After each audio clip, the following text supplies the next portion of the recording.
پھر یہاں کون تمیز سے رائڈنگ کر رہا ہوتا ہے؟ سارے اونٹ پٹانگ کو یہاں سے نکل رہا ہے ادھر سے۔ بائکوں والوں کو ہارن دے کے دیکھو، فاسٹ ٹریک پہ چلا رہا ہوتا ہے، آپ اس کو ہارن دو کہ تو سائڈ پہ ہو جا، الٹا غصے سے آپ کو دیکھنا شروع کر دیتا ہے۔ تو جب جس ملک میں یہ حالات ہوں اس میں آپ بولو خواتین بائکیں چلائیں، اس کا مطلب آپ جنازے اٹھانا چاہ رہے ہو۔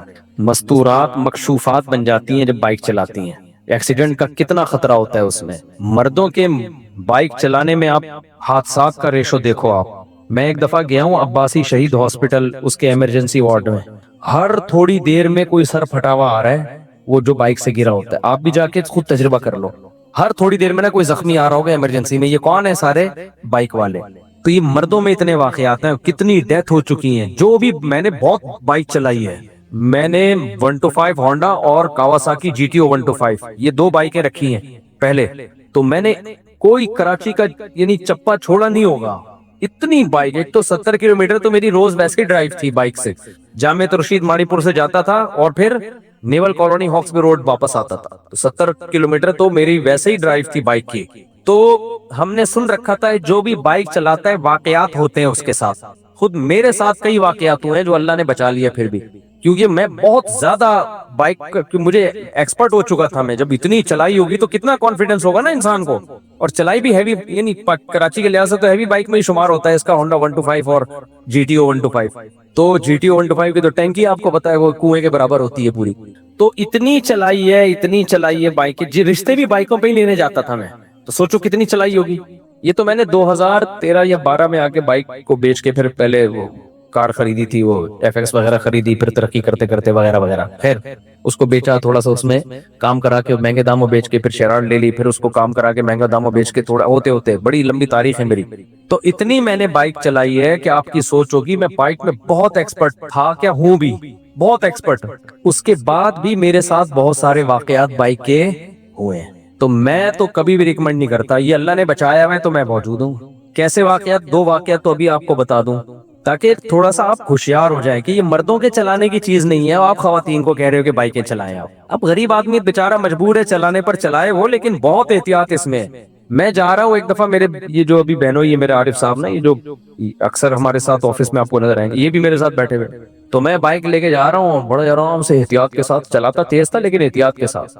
بعض دفعہ ایسے حادثات ہوتے ہیں آپ کا قصور نہیں ہوتا اس میں، کہیں روڈ بند تھا آگے اور ان نالائقوں نے کیا تھا، ایک ڈور لگائی ہوئی تھی جو دور سے نظر ہی نہیں آ رہی تھی کہ بند ہے روڈ، پاکستان میں پوچھنے والا کوئی نہیں ہے۔ ہم جا رہے ہیں یوں بگا کے 125 نا، آگے وہ رسی آ گئی۔ اب آپ بتاؤ بندے کا حشر کیا ہوگا اس میں، وہ تو کیا کام سے۔ میں نے ایک دم بریک لگائی ہے اور پھسلتے ہوئے ہم رسی کے نیچے سے گئے ہیں، اور رگڑ سے جو ہے نا مر جاتا ہے آدمی ایسے موقع پہ، 125 پہ ہو، اسپیڈ میں ہو، لیکن اللہ نے بچانا تھا۔ اتنی سخت رگڑ آئی ہے یہاں پہ، گھٹنے چھل گئے ہم دونوں کے۔ اس کے بعد پھر گھر میں پڑے رہے، علاج ہوتا رہا، مدرسے کی چھٹی۔ پھر جس دن ٹھیک ہوا ہوں نا، اس دن بائک لے کر گیا ہوں تو روڈ زیر تعمیر تھا، گول گول پتھر اس میں ڈالے ہوئے تھے، جا رہے ہیں ابھی اسی پہ پھسل گئے دوبارہ وہی جہاں سے، اور ہنس بھی رہے ہیں، نیچے پڑے ہوئے ہم لوگ ہنس رہے ہیں۔ وہ میرے دوست ہیں نا بچپن کے عارف صاحب، ہم دونوں ہنس رہے ہیں، ہنس رونا آ رہا ہے لیکن ہنس اس لیے رہے ہیں کہ ابھی تو ٹھیک ہوئے تھے، پلس پٹی اتری تھی، ایک دن بھی مہلت نہیں ملی دوبارہ لیٹے ہوئے۔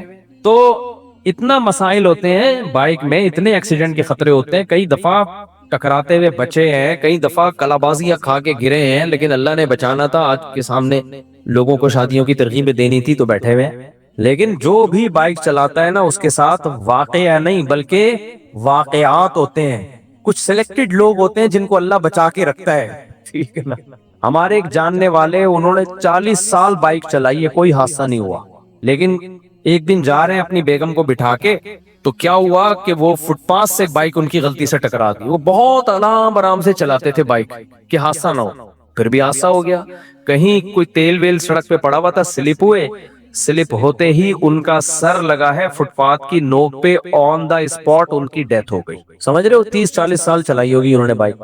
تو اس لیے ہم تو مردوں کے بائک چلانے کے لیے، دنیا میں ایسے بائکیں کوئی نہیں چلا رہا ہوتا جیسے ہمارے یہاں چل رہی ہوتی ہیں۔ دنیا میں اگر چلتی بھی ہے، سعودی عرب میں اور باقی ملکوں میں ہیوی بائکیں ہوتی ہیں، ان کے مخصوص لائسنس ہوتے ہیں، بہت پاورفل قسم کے ہیلمٹ۔ ہمارے یہاں ہیلمٹ جو مل رہے ہیں نا، اس سے بہتر ہے ناریل الٹا کر کے پہن لیا کرو، وہ زیادہ مضبوط ہے۔ یہ ہیلمٹ اتنے تھکے ہوئے یہی سر میں گھستے ہیں جا کے، کسی کام کے ہیلمٹ نہیں ہے یہ تو، بیکار۔ اور ہیلمٹ پہنتے کہاں ہیں؟ اور کمال کی بات ہے پہنتا صرف ڈرائیور ہے، جو بائک چلا رہا ہے، جو پیچھے بندہ ہے وہ اس کا سر، اس کی کوئی قیمت ہی نہیں ہے.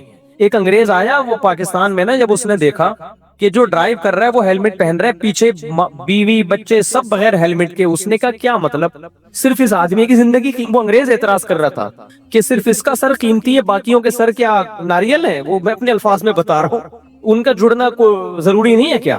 یعنی وہ حیران ہو رہے تھے، کیونکہ ہم نے جاپان میں، تھائی لینڈ میں ہر جگہ دیکھا کہ جو بھی بائک پہ بیٹھتا ہے نا، سب کے سر پہ ہیلمٹ ہوتا ہے.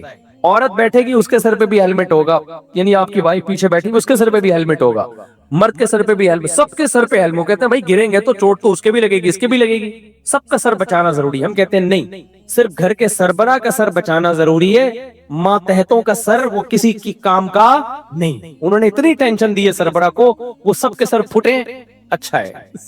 تو ہمارے یہاں لا قانونیت ہے، ہیلمٹ بیکار بیکار قسم کے ہیں. ہیلمٹ سے زیادہ مضبوط تو آپ کا اپنا سر ہوتا ہے، اور کچھ لوگوں کا سٹینڈ کرا کے سر ہی ہیلمٹ لگ رہا ہوتا ہے ان کو تو میں کہتا ہوں آپ کو تو ہیلمٹ پہننے کی ضرورت ہی نہیں ہے. ایسے اللہ نے ان کو ڈیزائن، اچھا کسی کا مذاق نہیں بنانا چاہیے بھائی. اچھا خیر، تو خواتین کو آپ بائکیں چلانے کا مشورے دے رہے ہو، اور ان کو وہ کہہ رہے ہو کہ بھائی وہ تو، اور پھر بائک میں کانفیڈنس کا بڑا دخل ہوتا ہے. جن لوگوں میں کانفیڈنس نہیں ہوتا وہ تو مرتے ہی مرتے ہیں بائک پہ. تو خواتین میں تھوڑی کانفیڈنس ہوتا ہے، ان میں وہ بہادری تھوڑی ہے. کانفیڈنس ہوتا ہے آدمی مشکل جگہ سے ایک دم اسپیڈ سے نکال دیتا ہے، بعض دفعہ گاڑی سامنے آ گئی، یوں ٹرن مارا، یوں نکالا اس نے، ایسے ہوتا ہے. لیکن خواتین میں کانفیڈنس نہیں ہوتا، وہ ہاتھ پاؤں ایک دم بیچاری بھول جاتے ہیں ان کے. ذرا سا کوئی اچانک ٹرک سامنے آ گیا تو ان کو نہیں پتا ہوگا کہ میں نے کیا کرنا ہے. اب جیسے ہم نے تو وہ رسی آ گئی نا، ہم نے اپنی طرف سے تو افلاطونی دکھائی، تھوڑا سا یوں بڑے سلپ ہوتے ہوئے چلے گئے، لیکن ہمیں یہ تھا کہ رسی سے ٹکرا جاتے تو پتہ نہیں، پھر تو اڑ جاتے بالکل ہی. لیکن پھر بعد میں ہمیں پتا چلا کہ وہ رسی دو اسٹینڈ پہ ٹکائی ہوئی تھی انہوں نے، اس سے ٹکرانے میں اتنا نقصان نہیں تھا جس طرح ہمیں اس سے بچنے میں نقصان ہوا ہے. لیکن اب چلانے والے کو تھوڑی، اس کو تو فوراً فیصلہ کرنا ہوتا ہے. تو خواتین میں کانفیڈنس نہیں ہوتا، وہ گھبرا جاتی ہیں. تو ایسے موقع پہ بھائی وہ ٹرک کے نیچے آنے کا بھی خطرہ ہے، کسی اور بائک سے ٹکرا گئی ہیں، وہ سلپ. پھر یہاں کون تمیز سے رائڈنگ کر رہا ہوتا ہے، سارے اونٹ پٹانگ، کوئی یہاں سے نکل رہا ہے، ادھر. بائکوں والوں کو ہارن دے کے دیکھو، فاسٹ ٹریک پہ چلا رہا ہوتا ہے، آپ اس کو ہارن دو کہ تو سائڈ پہ ہو جا، الٹا غصے سے آپ کو دیکھنا شروع کر دیتا ہے. تو جب جس ملک میں یہ حالات ہوں اس میں آپ بولو خواتین بائکیں چلائیں، اس کا مطلب آپ جنازے اٹھانا چاہ رہے ہو. تو بالکل اس کو اپریشیٹ نہیں کرنا چاہیے بھائی. ذہن کے لیے، اچھا زینب کے لیے دعا کی درخواست ہے، سول ہاسپٹل میں داخل ہے. دل سے دعا ہے جی اللہ ان کو شفا عطا فرمائے. المحنت علی المفنت کے عقائد قرآن و حدیث کی روشنی میں مختصر بیان کریں، مختصر نہیں تفصیل سے بیان کریں گے. اور ہم یہ بیان کرنے جہلم گئے تھے، محترم کو موقع مل گیا تھا کہ اگر یہ عقائد قرآن و سنت کے خلاف ہوتے تو سامنے آ کے دو اور دو چار کی طرح بتا دیتا. تو بھاگا کون ہے بھائی؟ بھاگتا وہی ہے جس کے دل میں چور ہوتا ہے. انشاءاللہ اس پہ میں ریکارڈ کرواؤں گا المحن المفنت پہ. آپ لوگ دعا کریں اللہ میرے وقت میں برکت دے، کیونکہ ہم فارغ نہیں ہیں، BCO کام ہے. پھر بھی انشاءاللہ ریکارڈ کرواؤں گا. مفتی صاحب DS، یہ کیا لکھا ہے بھائی؟ DSP فنڈ کا کیا حکم ہے؟ وضاحت سے بتا دیں اس کی کیا صورت اور کیا حکم ہے. ایک تو وہ GP فنڈ ہوتا ہے نا، یہ وہی فنڈ ہے، اسی طرح کا ہے. وہی فنڈ ہوتا ہے نا، تنخواہ سے، سیلری سے آپ کے کچھ اماؤنٹ کٹتی ہے، بعد میں اضافے کے ساتھ ملتی ہے. اگر وہی ہے تو وہ جائز ہے جی. مختلف ناموں سے ہے. دیکھو اگر آپ سے لون لے رہے ہیں، آپ سے پیسے لے رہے ہیں، اس پہ آپ کو نفع دے رہے ہیں کسی کاروبار میں لگائے بغیر، ایک متعین اماؤنٹ دے رہے ہیں، وہ سود ہے چاہے کسی بھی نام سے ہو. اور اگر آپ کی سے پیسے لے نہیں رہے بلکہ تنخواہ سے کاٹ رہے ہیں، اور تنخواہ سے کٹ کرنے کے بعد میں بڑھا کر دیتے ہیں، تو وہ سود نہیں ہے. دیکھنے میں سود لگتا ہے لیکن وہ حقیقت میں جو GP فنڈ میں ہوتا ہے تو وہ سود ہے نہیں. سمجھتے ہو؟ محمد علی بنیر KPK سے، انشورنس کمپنی جو منتھلی پیسے لیتے ہیں اور اس کا علاج، اس کا کیا اسلام، پتہ نہیں آگے کیا لکھا ہوا ہے، علاج ہمیں فری میں دیتے ہیں، اس کا کیا اسلام میں کیا حکم ہے؟ انشورنس کمپنی کے ساتھ معاملات حرام ہیں، ناجائز ہیں. اگر کسی نے کر لیے ہوں یا قانونی مجبوری سے کر لی ہو تو پھر اس کا حکم یہ ہے کہ جتنے پیسے آپ نے جمع کرائے ہیں نا یا فیوچر میں جمع کرائیں گے وہ آپ کے لیے حلال ہے. آپ نے قسطیں، فرض کرو 1 سال میں 2 لاکھ روپے قسطیں جمع کرا دی آپ نے، تو وہ آپ کی ذاتی رقم میں کسی بھی طرح لے سکتے ہیں. اب آپ کو علاج کی ضرورت پڑی تو 2 لاکھ کا علاج آپ اس سے کرا سکتے ہیں. آپ نے 1 لاکھ قسطیں جمع کرائیں، علاج پہ خرچہ 2 لاکھ کا آ رہا ہے جو انشورنس کمپنی سے آپ کلیم کر کے لے رہے ہیں، تو وہ بھی آپ لے سکتے ہیں، کیونکہ 1 لاکھ آپ جمع کرا چکے ہیں، 1 لاکھ اگلے سال جمع کرائیں گے نا، تو یوں سمجھو کہ وہ آپ پیسے اس لیے آپ وہ علاج حلال ہے کہ آپ نے وہ پیسے جمع کرانے، اضافی نہیں لے سکتے آپ، وہ اضافی وہ حرام اور ناجائز ہے۔ بچہ اپنے دل پر کیسے قابو رکھے؟ بچے اپنے دل پر کیسے قابو رکھے؟ بچوں کے تو ماں باپ ان کو سمجھاتے ہیں بھائی، کہ تربیت کرتے ہیں، وہ خود سے کیسے کریں گے؟ مفتی صاحب سود تو بینک والے کھاتے ہیں، تو کیا بینک سے قرض لینا جائز ہے؟ کیونکہ کوئی بینک ایسا نہیں ہے جو بغیر سود کے قرضہ دے۔ بینک سے قرضہ لینا حرام ہے، کیونکہ سود پہ قرضہ دیتا ہے، باقی وہ کھاتے ہیں تو ان کو گناہ ملے گا، آپ نہ کھائیں۔ البتہ وہ قرضہ جو آپ لیتے ہیں، وہ قرضہ بذات خود رقم حرام نہیں ہوتی، اس سے کوئی کاروبار کریں گے تو کاروبار جائز ہوگا، کیونکہ حرام وہ رقم ہے جو آپ بینک کو دے رہے ہیں سود کی شکل میں، اس سے بینک جو کاروبار کرے گا وہ حرام ہوگا، سمجھتے ہو؟ ایک بندے نے اپنے والدین کے ساتھ، کیا یار رائٹنگ تو صحیح لکھا کرو، وہ عربی میں جو لکھا ہے پتہ نہیں کیا کیڑے مکوڑے بنائے ہوئے ہیں۔ ایک بندے نے اپنے والدین کے ساتھ کچھ شور پتہ نہیں کیا لکھا ہے، تو اس نے غصے میں بیوی کو طلاق دی، اور بیوی، یہ کیا لکھا ہوا ہے، کہاں تھی پتہ نہیں کہاں تھی، تو کیا طلاق ہو گئی؟ یہاں نہیں تھی، گاؤں میں تھی، تو کیا طلاق ہو گئی؟ اور 3 دفعہ کہی۔ بیوی کا سامنے ہونا ضروری نہیں ہے بھائی، جب 3 طلاقیں دے دی ہیں تو بیوی چاہے کہیں بھی ہو، بس قبر میں نہ ہو، دنیا میں ہو، تو 3 طلاقیں دینے سے طلاق واقع ہو جاتی ہے۔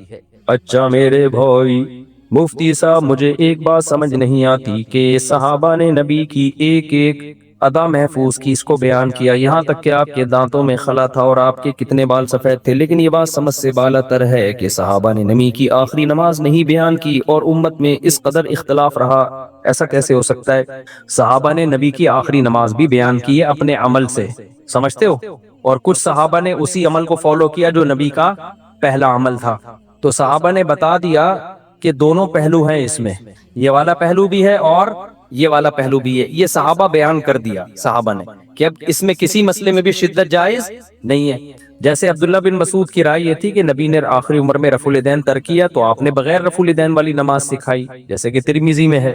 عبداللہ بن عمر کی رائے یہ تھی کہ نہیں، رفع الیدین کیا ہے، تو یہ دونوں اصحاب کی ملاقاتیں بھی ہوئی یقیناً، اور امام ترمذی بیان کرتے ہیں بہت سارے صحابہ رفع الیدین نہیں کرتے تھے، لیکن کچھ صحابہ کرتے بھی تھے جن کے امام ترمذی نے نام نقل کیے، لیکن ان دونوں میں رفع الیدین کے موضوع پہ حساسیت نہیں تھی، سینسٹیوٹی نہیں تھی، تو صحابہ نے اپنے عمل سے بتا دیا کہ اس میں دونوں پہلو نکلتے ہیں، یوں بھی کیا جا سکتا ہے اگر کوئی اس رائے کو ترجیح دیتا ہے، اور اگر کوئی اس رائے کو ترجیح دیتا ہے تو یوں بھی کیا جا سکتا ہے۔ اب مسئلہ یہ نہیں ہے کہ رفع الیدین کر رہے ہو کہ نہیں کر رہے، مسئلہ یہ ہے کہ صحابہ نے بتا دیا کہ بھئی دونوں طرح سے، کچھ لوگوں کی وہ رائے ہے، جن کی وہ رائے تھی انہوں نے ان کو برا بلا نہیں کہا، کچھ کی یہ رائے ہے انہوں نے ان کو برا بلا نہیں کہا، لیکن لڑے دونوں نہیں اس ٹاپک پر، نہ ان کے مناظرے ہوئے نہ ان کی بحثیں ہوئیں، تو امت میں تحمل بھی تو پیدا کرانا ہے نا، بردباری بھی تو پیدا کرانا مقصد ہے نا۔ تو اب مسئلہ یہ نہیں ہے کہ رفع الیدین سے نماز ہوتی ہے کہ نہیں ہوتی، مسئلہ یہ ہے کہ کچھ طبقے نے اس کو ایمان اور کفر کا مسئلہ بنا لیا ہے، وہ سمجھتے ہیں کہ جو رفع الیدین کے بغیر نماز پڑھتے ہیں وہ اندھے مقلد ہیں، وہ نبی کی نماز کو، ان کو جب بھی دلائل ان کے خلاف دیے جائے نا تو وہ ان کے منہ سے غصے سے ایسے جھاگ نکلتا ہے۔ میں نے جب بھی رفع الیدین پر کچھ ریکارڈنگ کروائی ہے نا، نیچے جو طبیعت سے لوگوں نے گالیاں دی ہیں، اس سے پتہ چلتا ہے کہ یہ پاگل ہوئے ہوئے لوگ ہیں، ٹھیک ہے نا، یہ وہ لوگ نہیں ہیں جو بات سننا چاہتے ہیں، سمجھنا چاہتے ہیں، بالکل پاگل ہو گئے ہیں یہ۔ تو جب اللہ نے اپنے نبی کے اور صحابہ کے ذریعے حجت تمام کر دی، اختلاف پیدا کر دیا، تو اختلاف پیدا کرنے کا مطلب ہی یہ کہ اس میں آپ ایک بھی ایکسٹریم لیول پہ جا نہیں سکتے، تو جو جا رہا ہے وہ کیا کر رہا ہے؟ وہ پاگل ہے، وہ غلط کر رہا ہے، تو سب کو مل کے اس کے خلاف جہاد کرنا چاہیے، چاہے وہ رفع الیدین کے مسئلے میں ہو یا رفع الیدین نہ کرنے کے مسئلے میں ہو۔ تو اب اگر کوئی اس کو فالو نہیں کر رہا تو وہ اس کی غلطی ہے، سمجھتے ہو کہ نہیں سمجھتے ہو؟ تو یہ مسئلہ آج کا تھوڑی ہے، تو صحابہ میں بھی اختلافی مسئلہ تھا یہ، تو ہمیں تو نہیں ملتا کہ کبھی بڑھا ہوا اس مسئلے میں ان کے درمیان۔ امام ابو حنیفہ کا امام اوزاعی سے مشہور مناظرہ ہے، اعلاء السنن میں اس کی سند بھی ہے، کیونکہ کسی اہل حدیث نے کہا تھا اس کی سند دکھاؤ، تو ابھی تو میں کتاب لے کے نہیں بیٹھا، ورنہ میں سند دکھا دوں گا اس کی انشاءاللہ، ابھی موقع ملا۔ تو اس میں امام اوزاعی نے امام ابو حنیفہ سے کہا کہ آپ کیوں رفع الیدین نہیں کرتے؟ تو امام اوزاعی نے کہا امام ابو حنیفہ نے کہا آپ کے پاس کیا دلیل؟ انہوں نے اپنی سند پیش کی، پھر امام حنیفہ نے اپنی سند پیش کی، اس میں انہوں نے سند پیش کی کہ مجھ سے حماد الکوفی نے بیان کیا، مجھ سے ابراہیم نخعی نے بیان کیا، مجھ سے القمہ یا اسود ان میں سے کسی کا نام لیا، انہوں نے بیان کیا، انہوں نے عبداللہ بن مسعود سے بیان کیا کہ الا اصلی بکم صلاۃ رسول اللہ، کیا میں تمہیں نبی کی نماز نہ سکھاؤں؟ پھر کہتے ہیں انہوں نے صرف تکبیر تحریمہ کے وقت رفع الیدین کیا، اس کے علاوہ نہیں کیا۔ تو امام اوزاعی نے کہا کہ میری سند میں تو یہی راوی ہیں، اپنی سند کا علو بیان کیا کہ وہ عبداللہ بن عمر اور امام مالک اور امام زہری آ رہے ہیں اس میں، اتنی عالی سند ہے۔ تو امام ابو حنیفہ نے کہا کہ ہماری سند تو اس سے بھی زیادہ عالی ہے، کیوں؟ ہماری سند فقہا کی ہے، حماد الکوفی بخاری کے راویوں میں سے ہیں، اور کوفہ کے سب سے بڑے فقیہ ہیں، مفتی ہیں۔ مفتی وہ حدیث بیان کرے گا جو وہ قابل عمل سمجھتا ہے، تو حماد الکوفی بیان کر رہے ہیں جو بہت بڑے فقیہ تھے کوفہ کے، پھر ابراہیم نخعی بہت بڑے فقیہ تھے کوفہ کے، پھر علقمہ اور اسود کا تو بہت بڑا مقام ہے۔ انہوں نے کہا کہ امام حنیفہ نے کہا کہ علقمہ اور اسود، یہ اسود کے بارے میں کہا، یہ علقمہ کے بارے میں، کہ اگرچہ یہ عبداللہ بن عمر جیسے صحابی نہیں ہے لیکن علم میں ان سے کم نہیں ہے یہ عبداللہ بن عمر سے۔ یعنی تم اگر سند میں عبداللہ بن عمر کو پیش کر رہے ہو تو میں علقمہ یا اسود کو پیش کر رہا ہوں، جن کو اگرچہ عبداللہ بن عمر کو نبی کی صحبت ملی ہے اور علقمہ اور اسود کو نہیں ملی، لیکن علم میں یہ ان سے کم نہیں ہے۔ پھر آگے عبداللہ بن مسعود کے بارے میں فرمایا فَهُوَ ابْنُ مسعود، وہ تو کیا ہے، وہ تو ابن مسعود ہے۔ تو امام اوزاعی نے پھر یہ نہیں کہا کہ ابے جاؤ تمہیں آتا کیا ہے، چپ ہو گئے، بس خاموش ہو گئے، بھائی ٹھیک ہے یار ان کے پاس بھی دلیل ہے، آگے دوسرے کام کرو یار، جا کے وہ یوں کر لے وہ یوں نہ کرے، باقی چیزوں میں سارے مشترک تھے۔ نہ امام حنیفہ نے ان سے کہا کہ دیکھا اب بتا، اب بتا، آ گئی نا اب بتا، حماد کے مقابلے میں لا، تو اپنا راوی لے کر آ، ابراہیم نخعی لایا ہوں، تو لا، تو لا، اب ان سے ان کے بس کا نہیں ہے، اب تم منجن بیچو۔ یا انہوں نے امام حنیفہ کو کہا امام ابے تم جا کے منجن بیچو، بس تم جو کوفہ کے فقیہ بنے ہوئے ہو نا، یہ منجن بیچو جا کے، تمہیں کیا پتا۔ یہ سارے اس دور کے جاہل اسکالرز کا کام ہے، یہ جن کو کچھ بھی نہیں پتا، کم وقتوں کو، یہ ان لوگوں کے منجن ہیں جو، اور کہتے ہیں ہم منجن، لوگ منجن، بابا بھائی سب سے بڑے منجن تم خود بیچ رہے ہو۔ یہ مسئلہ رفع الیدین کا آج کا تھوڑی ہے، صدیوں سے چلا آ رہا ہے اور صدیوں سے اختلاف چلا آ رہا ہے۔ اور امام ترمذی کا یہ مقولہ یاد رکھا کرو، امام ترمذی چھوٹے آدمی نہیں ہے، امام بخاری کے استاذ ہیں اور شاگرد ہیں، اور نقل مذاہب میں یعنی اقوال نقل کرنے میں بڑے معتبر اور مستند مانے جاتے ہیں، ان کی بات کو بڑی ویلیو دی جاتی ہے۔ تو وہ کیا کہتے ہیں، جب رفع الیدین کرنے کی حدیث ذکر کی ہے نا انہوں نے، تو الفاظ ہیں وَبِهِ يَقُولُ بَعْضُ أَهْلِ الْعِلْمِ مِنْ أَصْحَابِ النَّبِيِّ صلی اللہ علیہ وسلم، یہی اہل علم میں بعض صحابہ کا مذہب ہے، اور پھر بعض کے انہوں نے نام ہائی لائٹ کیے ہیں۔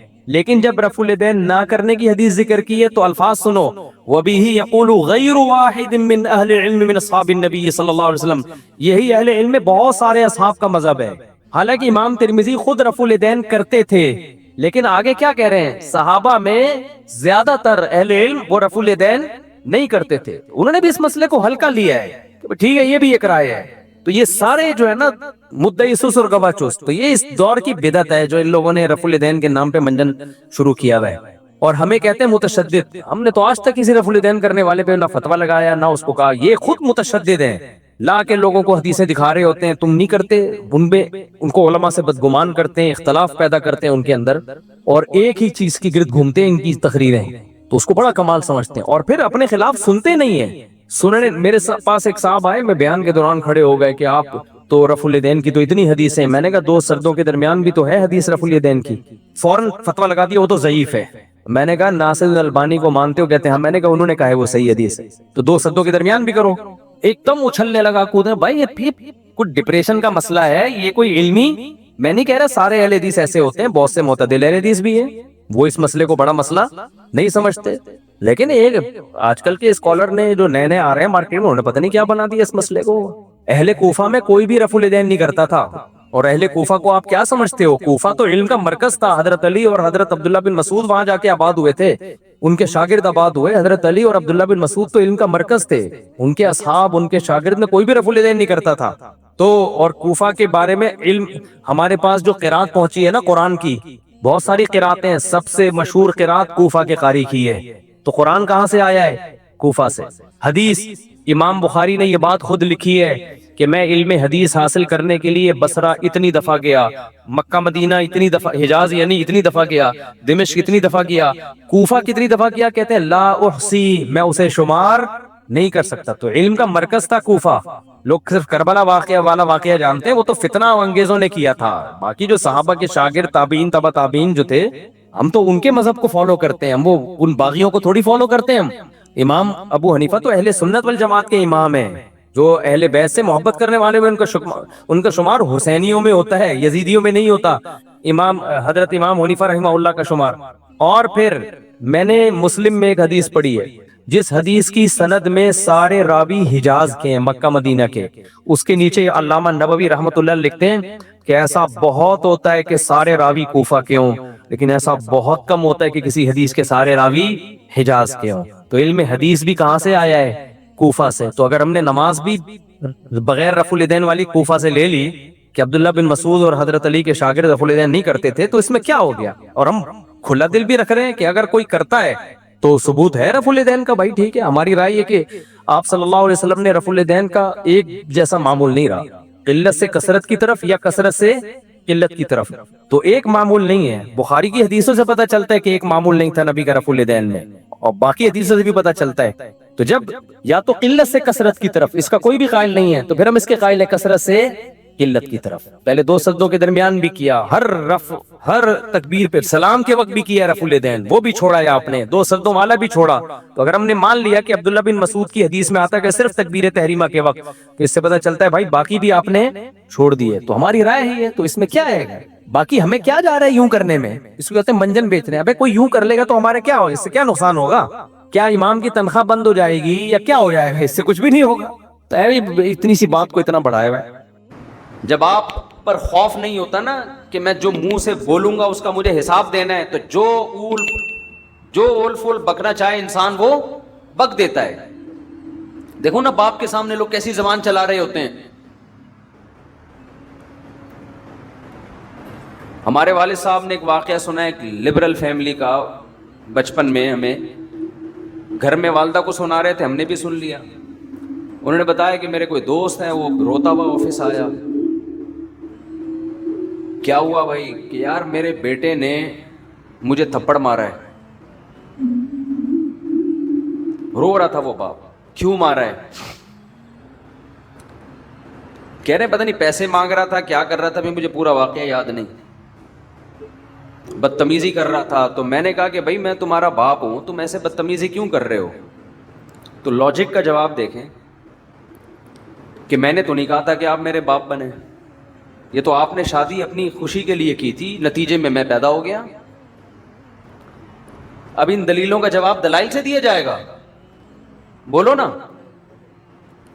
اور یہ ہمارا میڈیا آج بدتمیز اولاد کو بنا رہا ہے، بدتمیز بنا رہا ہے۔ بیٹی گھر سے بھاگ کے جب شادی کرتی ہے، نو عمر لڑکی، باپ کے کلیجے پہ آرے چلتے ہیں کہ نہیں چلتے؟ میڈیا سپورٹ کس کو کر رہا ہے؟ یار ایک لڑکی 40 سال کی ہو، 35 سال کی ہو، باپ اس کی شادی میں دلچسپی نہ لے رہا ہو، کورٹ میرج کرے، سمجھ میں آتا ہے۔ 17، 18، 19 سال کی لڑکیوں کو بھاگنا، یہ تو باپ کی عزت کا جنازہ نکل رہا ہے کہ نہیں نکل رہا؟ کیسے آج ایک مشہور واقعہ چل رہا ہے میڈیا پہ، آپ سب کو پتا ہوگا، ماں باپ رو رہے ہیں اور اس پہ بحث ہو رہی ہے کہ اس کا رائٹ ہے، اس کا حق ہے۔ ماں باپ سے زیادہ حق اللہ نے کسی کو نہیں دیا۔ چھوڑ دو اس مرد کو جس نے تمہیں تمہارے باپ کے گھر سے بھگایا۔ عزت دار آدمی کبھی لڑکی کو یہ آفر نہیں کرتا کہ تم بھاگ جاؤ میں تم سے شادی کروں گا، اسے پتا ہے کل میری بھی بیٹی ہوگی، اسے میں کس بیس پہ روکوں گا اپنے گھر سے بھاگنے پر۔ ایسی لڑکیوں نے اپنے لیے جہنم کی آگ خرید لی، اللہ نہیں چھوڑے گا۔ دیکھو میڈیا کو، انسانوں کو بیوقوف بنانے، جو ماں اور باپ کے کلیجوں پہ آرے چل رہے ہیں، ایک ایک چیز نوٹ ہو رہی ہے اللہ کے ہاں۔ اللہ وہ ماں جو فیڈ کراتی تھی نا بچی کو، دودھ پلاتی تھی، ایک ایک گھونٹ اللہ نے محفوظ رکھا ہوا ہے کہ تیری ماں کا احسان تھا کہ جب تو روتی تھی وہ تجھے اپنی چھاتی سے لگا کے دودھ پلاتا، وہ ایک ایک دودھ کا گھونٹ اللہ کے ہاں محفوظ ہے۔ ماں خود بھول جاتی ہے، اللہ تھوڑی بھولتا ہے۔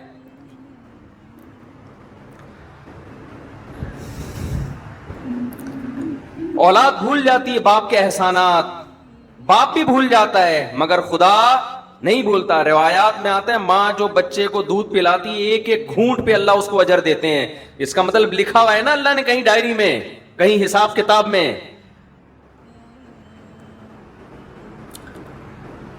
کیسے 9 مہینے تکلیف سے اس نے پیٹ میں رکھا، پھر تکلیف سے اس نے جنا۔ اب شادی سے پہلے اس کو اطلاع بھی نہیں دینا پسند کرتے، ان کا تجربہ زیادہ، ان کا علم زیادہ، ان کی نالج زیادہ، بعض دفعہ لڑکی ایسے خاندان میں شادی کر رہی ہوتی ہے, آپ تو اس پہ عاشق ہو, لیکن وہ ایسا خاندان ہوتا ہے کہ اس میں باپ کی عزت کا جنازہ, انگلیاں اٹھیں گی باپ پر, یار تم نے اپنی بیٹی کہاں دی ہے. باپ ان چیزوں کو بھی دیکھتا ہے. لڑکی کو چاہیے ایسے موقع پہ کس کا ساتھ دے, اپنے ماں باپ کا. اپنے اگر حق اس کو دیا بھی ہے اس سے درسبدار ہو جائے, بولے میں اپنے ماں باپ کو نہیں چھوڑ سکتی. اور ایسی لڑکیاں ہیں الحمدللہ معاشرے میں, لیکن ہمارا میڈیا ان کو بھی کیا بنا رہا ہے, باغی. دیکھو قانون کے لحاظ سے کچھ چیزیں ایسی ہوتی ہیں کہ وہ کسی کا رائٹ ہوتی ہیں, لیکن غیرت اور حمیت کے لحاظ سے غیرت اور حمیت اجازت نہیں دیتی. انسان ماں باپ کے لیے اپنے حقوق چھوڑ دیتا ہے, چھوڑ دینے چاہیے. رسول اللہ صلی اللہ علیہ وسلم نے ارشاد فرمایا, صحیح حدیث ہے, کہ اگر ماں باپ بیوی کو طلاق دینے کا کہیں تو کیا کرو. حدیث میں آتا ہے کہ بیوی کو چھوڑ دو. اگرچہ علماء نے اس کی کچھ تفصیل بیان کی ہے کہ بشرطے کہ بیوی آپ کے ماں باپ کے ساتھ ظلم کر رہی ہو, بدسلوکی کر رہی ہو. آج اتنا لبرلزم ہمارے معاشرے میں پھیل گیا ہے, باپ اور ماں کے حقوق نہیں ہے, انسانیت کے حقوق کی بات ہو رہی ہے. تو انسان میں وہ ماں باپ داخل نہیں ہے کیا؟ کہہ رہے ہر شخص کا رائٹ ہے وہ جو مرضی کرے. بالکل رائٹ نہیں ہے. یہ انگریزوں کے ہاں ہے جن کے نہ باپ کا پتہ نہ ماں کا پتہ, نہ بھائی بہنوں کا پتہ. اسلام میں ایسا نہیں ہے. تمہارا باپ بھی ہے, تمہاری ماں بھی ہے, تمہارے بہن بھی ہے, تمہارا بھائی بھی ہے, تمہارا چاچا بھی ہے, تمہارے بھانجے بھتیجے بھی ہیں. جن کے فیملی سسٹم تباہ ہو گیا ان کے ہاں یہ باتیں اچھی لگتی ہیں, لیکن اللہ نے ہمیں خاندانوں کی شکل میں پیدا کیا ہے تو ہمیں ان کی رعایت بولو کرنی ہے. آپ انگریز سے قانون کیوں لے رہے ہو؟ اور اگر لینا ہے تو پھر پورا لو. ان کے ہاں وراثت بیٹوں کو نہیں ملتی. ان کے ہاں وراثت جس کو وہ دینا چاہے دے دے. کتوں کو دینا چاہے کتوں کو ملے گی. کچھ کہے بغیر مر گیا تو بینک لے جائے گا اس کو. وراثت لینے اولاد آ جائے گی کہ اسلام کہتا ہے میری وراثت, میرے باپ کی وراثت میں کس کا حق ہے؟ میرا حق ہے. تو اسلام تو یہ بھی کہتا ہے کہ آپ رشتہ توڑ دو اپنا ماں باپ کی وجہ سے. میاں بیوی کا کتنا قریبی رشتہ ہے, اسلام کہتا ہے لیکن نہیں, بیوی پہ ترجیح کس کو دینی ہے؟ ماں کو. بیوی پہ ترجیح کس کو دینی ہے؟ باپ کو. باپ اور بیوی, ماں اور بیوی میں جب تضاد ہوگا تو آپ نے کس کی طرف جانا ہے؟ ماں باپ کی طرف جانا ہے. وہ پہلے ہیں, یہ بعد میں ہے. ہاں ہم یہ نہیں کہہ رہے کہ ظلم کرنا شروع کر دیں بیوی پر ماں کے کہنے پر. بعض مائیں بڑی ظالم ہوتی ہیں. ہم تو ساسوں کے بارے میں بیان کرتے رہتے ہیں اور ہمیں ساسوں کا آپ سے زیادہ پتا ہے, آپ کو نہیں پتا. اللہ کا شکر ہے ہمارے پاس ساسیں الحمدللہ ماؤں کی جگہیں قابل احترام ہے, لیکن آپ سے زیادہ ہیں. ہمیں ساسوں کا تجربہ آپ سے زیادہ. ہمیں تو جب کوئی دعوت پہ بلاتا ہے کہتے ہیں اپنے سسر کو بھی لے کر آئے, تو میں کہتا ہوں کون سے والے؟ آپ کو نہیں یہ کہنا پڑتا, آپ لے آتے ہیں اپنے سسر کو. ہم پوچھتے ہیں بھائی کون سے والے؟ وہ کہتے ہیں یار یہ تمہارے ساتھ یہ مسئلہ. ہمارے ایک رشتے دار نے مجھے دعوت پہ بلایا کہ آپ بھی آئے اپنے سسر کو بھی لے آئے. میں نے کہا کون سے والے؟ کہنے یار یہ تمہارے یہ ہڈی کی ختم نہیں ہوتی. کون سے والے؟ سالوں کو بلائے کون سے والے, بیگم کو بلائے کون سی والی, ہدیہ کوئی لے کر آتا ہے یہ کیک آپ کے گھر کا کون سے والے. کہتا یار شادیاں آپ نے کی, ٹینشن میں ہمیں دے رہے ہو. تو پہلے تو میں بیٹھ کے کاٹ رہا ہوتا تھا کیک نا, ایک کیک آ گیا اب اس کے اتنے حصے, پھر یہاں بچے زیادہ ہیں یہاں بچے کم ہیں, تو اس کے حساب سے یوں آڑا ترشا کٹتا تھا یوں کر کے. دیکھو یوں آ رہا ہے, بچے زیادہ ہے تو دو یوں کر کے چھری گھمائی, پھر یوں لایا, ٹھیک ہے نا. یہ بچوں کا حصہ نکل گیا. اب میں نے یہ سیٹ اپ ہی ختم کر دیا ہے. اب میں نے یہ کیا, ہدیہ آیا وہیں بچوں کو وہیں لڑکوں کو کھلا دیا. گھر لے کر گئے تو ان کو بولا جو پہلے نمبر پہ آئے گا وہ ہدیہ وہ پہلے نمبر کے گھر پہ, دوسرے پہ آئے گا دوسرے گھر پہ, تیسرے پہ آئے گا وہ. اب ہم لوگوں کو تو نہیں کہہ سکتے جب بھی آؤ مٹھائی کے اتنے ڈبے لے کر آؤ, کہے گا یار خرچہ ہمارا کیوں کرا رہے ہو. تو میں یہ عرض کر رہا ہوں میرے بھائی, ہم کبھی ماں باپ کے بارے میں یہ نہیں کہتے کہ ماں کے کہنے پر بیوی پہ ظلم شروع کر دو. نا نا نا نا, یہ اس کی اجازت نہیں ہے. اس کے بھی کچھ رائٹ ہیں, وہ بھی کسی کی بیٹی ہے. باپ کے کہنے پر بیوی پر ظلم کر دو, ایسا نہیں ہے. لیکن اگر آپ کی بیوی ماں باپ کے ساتھ بلا وجہ بدتمیزی کر رہی ہے, ان کو عزت نہیں دے رہی, ماں باپ تنگ آ چکے ہیں اس سے, زندگی عذاب بن گئی ہے, تو نبی صلی اللہ علیہ وسلم کی صحیح حدیث ہے کہ پھر اگر ماں باپ کہتے ہیں اس کو چھوڑ دو تو کیا کرو؟ چھوڑ دو. لیکن علماء ایک اور قید لگا دیتے ہیں اس زمانے میں, کہیں عورتوں پہ ظلم نہ شروع ہو جائے نا, بیویوں پہ, کیونکہ بعض دفعہ ماں باپ کہتے ہیں خود سے نہ چھوڑا جائے بلکہ کسی عالم سے, کسی صحیح آدمی کے سامنے پوری صورتحال رکھی جائے, وہ تجزیہ کرے گا کہ اس میں غلطی پر کون ہے. بعض دفعہ آپ سمجھ رہے ہوتے ہیں کہ وہ میری بیوی غلطی پر ہے, حالانکہ وہ غلطی پر نہیں ہوتی. لیکن بہرحال یہ بڑی بات ہے کہ ہمارے نبی صلی اللہ علیہ وسلم نے کیا حکم دیا کہ بیوی کو چھوڑنے میں جب ماں باپ کی اطاعت کی جا سکتی ہے تو لڑکی شادی کرنے میں ماں باپ کو لفٹ نہ کرائے, گھروں سے بھاگ بھاگ کے شادی کرے. ایک ایج ہو جائے نا اس کی, ماں باپ دلچسپی نہ لے رہے ہوں, رشتوں پہ رشتے آ رہے ہیں, ریجیکٹ کرتے چلے جا رہے ہیں, تو پھر ہم تو خود کہتے ہیں بھائی اپنی زندگی بچاؤ, کورٹ میرج کرو, کیونکہ یہاں ظلم کون کر رہا ہے, یا باپ ظلم کر رہا ہے. لیکن ہمارے ہاں میجورٹی ایسی نہیں ہے الحمدللہ. ماں باپ تو چاہتے ہیں ہماری بچیوں کی صحیح جگہ شادی ہو.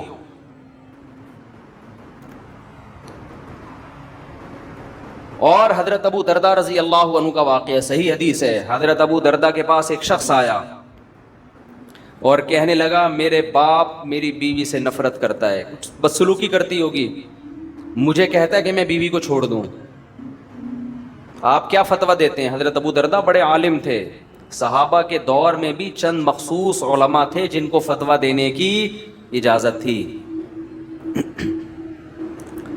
حضرت ابو دردہ کے پاس آیا, یا رسول اللہ میرا باپ مجھے کہتا ہے میں اپنی بیوی کو طلاق دے دوں, میرا دل نہیں چاہتا. حضرت ابو دردہ نے کیا بات کی؟ فرمایا میں نے رسول اللہ صلی اللہ علیہ وسلم سے یہ سنا ہے, رضا الرب فی رضا الوالد و سخط الرب فی سخط الوالد. خدا کو راضی کرنا ہے تو باپ کو راضی کر لو, خدا کو ناراض کرنا ہے تو باپ کو ناراض کر لو. سمجھ میں آ رہی ہے بات؟ تو یہ رشتے آپ نے اپنی ڈکشنری سے نکال دیے. Women rights, human rights. ایک دفعہ میں نے بیان میں کہا کہ بہو کو چاہیے کہ ساس کی تھوڑی خدمت کیا کرے, اس کی اخلاقی ذمہ داری ہے اس کی. جب ایک ساتھ رہتے ہیں تو بڑوں کی خدمت کرتے ہیں کہ نہیں کرتے؟ اس پہ اتنے خواتین کے یہ تو ہے ہی عورتوں کے خلاف, یہ تو ہے ہی ہر وقت عورتوں کے خلاف تقریریں کرتا ہے. تو میں جس کے حق میں کر رہا ہوں ساس, وہ کیا عورت نہیں ہے؟ وہ بھی تو عورت ہے, اور کل آپ بھی تو ساس بنو گی. تمہارا بیٹا شادی کرتے ہی بیگم کے پاس جا کے بیٹھ جائے, تمہیں لفٹ کرانا چھوڑ دے, اور تمہاری بہو تمہیں پانی کا نہ پوچھے, تم بول رہی ہو کہ بیٹا ذرا پانی پلا دو, کہ نہیں ہر آدمی کو اپنی خدمت خود کرنی چاہیے, ہمارے اوپر آپ کی خدمت واجب نہیں ہے. تمہاری بہو کل یہ حرکتیں کرے گی تو تم میرا ہی بیان ان کو سناؤ گی. تو وہ جو ساس جس کے حق کی ہم بات کر رہے ہیں وہ بھی تو عورت ہے. دیکھو یورپ اور امریکہ میں اہل مغرب جو ہے نا, مغربی دنیا جو مذہب کو نہیں مانتے, ان سے ایک بہت بڑا فالٹ ہوا ہے انسانیت کے حقوق میں, بہت بڑا.